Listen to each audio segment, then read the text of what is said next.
Hey everybody, it's Melissa and John. Hi. So we're just on here doing the next update. Today I am 8 weeks and 5 days pregnant, Woo.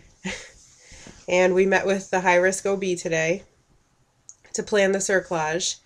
So we asked her all kinds of questions about like progesterone and whether or not she would do the progesterone shots, and she said she doesn't do those unless something starts changing with the cervix. So she'll be monitoring. I thought it was going to be every 2 weeks, but it's going to be every week. So we're going to have lots of pictures of the baby. And they actually did an ultrasound today. So I'll show the pictures. I'll do them in order of quality. This one came out kind of dark, but that's the baby. And then, what? Yeah, I know, I'm not showing that part. And then this is actually the umbilical cord coming down. You can kind of see it. There you go. But then she said those were kind of dark, so she did some more. That's a little bit of a better shot of the umbilical cord, but then she turned it so you can't really see the whole baby. And then this is one of the good ones of the baby. So this is the head over here, and then the little body. Kind of looks like a turtle, now that I think about it. And then this is our favorite one. So it looks like a little gummy bear. Gummy baby. And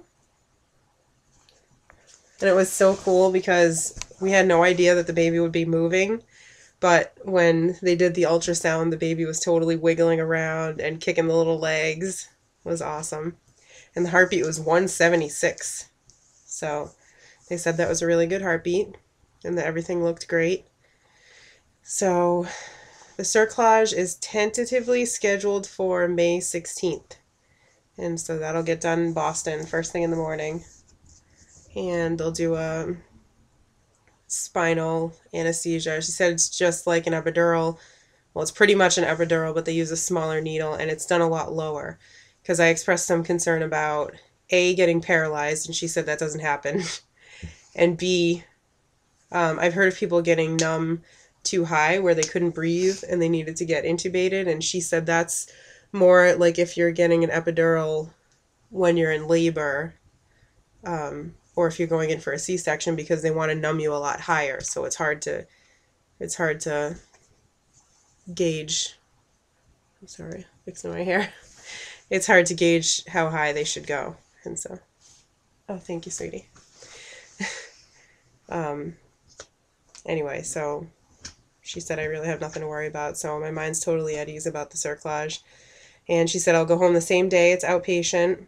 And she said I could go back to work the next day or I could rest if I wanted to. So I asked her if she'd write me a note, and she was like, oh, of course. We totally love her, right? Yep. She's awesome. Um, so, yeah, like I asked her about the progesterone and what else. I asked her, it's kind of embarrassing, but I asked her, like, what happens if you get constipated? Because if you have a cerclage, you don't want to be pushing really hard. And I know that constipation can be like a common symptom that you have during pregnancy, and she wasn't concerned at all. She's like, oh, there's Metamucil and Colace and drink lots of water. There's all kinds of stuff you can do. So um, there's that. And what else? Progesterone. What about it? That's only a maybe. I already said that. Oh, you did. Yeah. Are you Sorry. not listening to me? Are you too busy like looking at yourself on the screen? No. Too busy looking at me? Yeah. um, yeah. Well, she did say, yeah, if the cervix starts to like open down towards the cerclage, or if the membranes start like dipping down towards the cerclage, then she would do progesterone shots. But I have insulin resistance, and she also said one of the major side effects of those P17 shots is it makes your insulin resistance worse. So she said if I ended up on insulin, I might need to be on even more because of those shots if I was on those shots too. So hopefully I don't need those. I'm still doing the progesterone suppositories, but tomorrow I have an appointment with the midwife and she's going to check my progesterone level and let me know if it's okay to stop the suppositories because I just don't feel comfortable stopping them until somebody actually checks my progesterone level and tells me, yeah, it's high enough, you know, you can stop. And the high risk doctor today said that, she's pretty sure I could have stopped already because in a pregnancy, she said, especially a pregnancy that's progressing as well as yours is, definitely by 8 weeks, the placenta should be producing enough on its own. So, um, yeah, I don't know if they'll do another ultrasound tomorrow, but I guess I don't really care if they do because I love the picture that we got today. It's so cute, the little gummy bear picture, right? Right. Except the baby's head looks gigantic. Just like daddy. I have a really big head too, though, so I think we're just destined to have a big-headed baby. Like I said, more room for brains. um, so everybody seems to be thinking that it's a girl, but I don't know, we have this weird feeling that it's a boy. So we'll We shall see. see. Before I get pregnant, I was positive that I was going to have a girl next. I knew a girl was coming. But now that I'm pregnant, I keep getting these weird feelings that it's a boy. And John, even like after the ultrasound today, it just felt like we were looking at a baby boy on the ultrasound. It was just weird. I don't know. Obviously, you can't tell yet, but um, I'm still having morning sickness. I'm not really throwing up unless the toothbrush really gets me good. um, the toothbrush gags me every time. The top two teeth on either side, only on the inside. I can brush the outside just fine. As soon as the toothbrush hits that spot on the inside, on the top of my mouth, it gags me every morning, both sides. And then when I brush my tongue after I've already gagged myself up in the teeth area, it just makes it worse. So sometimes it makes me throw up, but most of the time I just gag. Um, and then I usually feel pretty nauseous every day until about lunchtime, even if whether I eat or not. And sometimes if I'm really nauseous and really hungry, then when I start to eat, it gets worse. Like I feel like I'm going to throw up. So hopefully that goes away soon. But it makes me happy because it means that all the hormones are at good levels and it's a healthy pregnancy, right? Right. What else? Anything? I don't know. I think that's it. I think it's pretty much everything we covered with the doctor. So I don't know when we'll do a next update because, like I said, I have the appointment with the midwife tomorrow. Might do an update if there's anything to tell there, but I think it's just going to be a routine visit. I think they're going to do some blood work. And then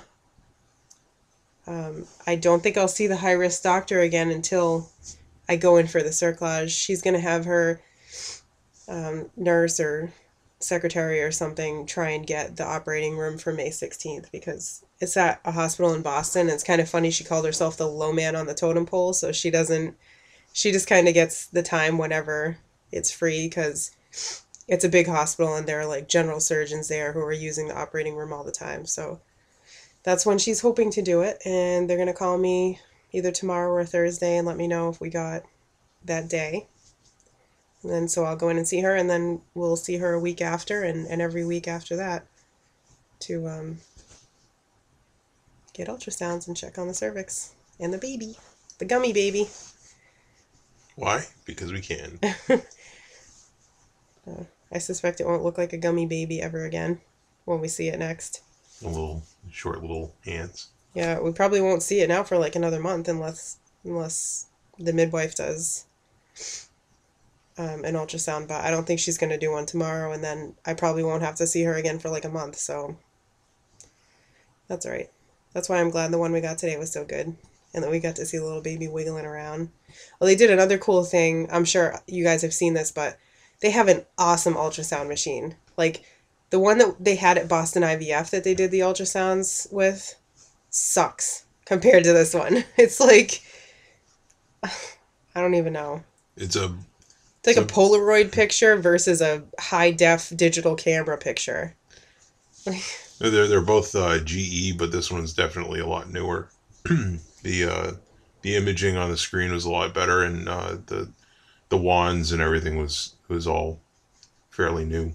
Yeah, the picture looked a lot better. And the features they had were pretty cool. Yeah, like one of them, they put like this block over where the baby and the umbilical cord was, and where the blood flow was would flash red. Like as the blood was coming through the umbilical cord, it was flashing red. So that was totally cool to see. So as we're watching the blood go through, you see the little legs kicking around. It was so cute. She's like, "You see the little baby?" Oh, she's like, "Oh, look, it's moving around." And I said, "The baby's moving?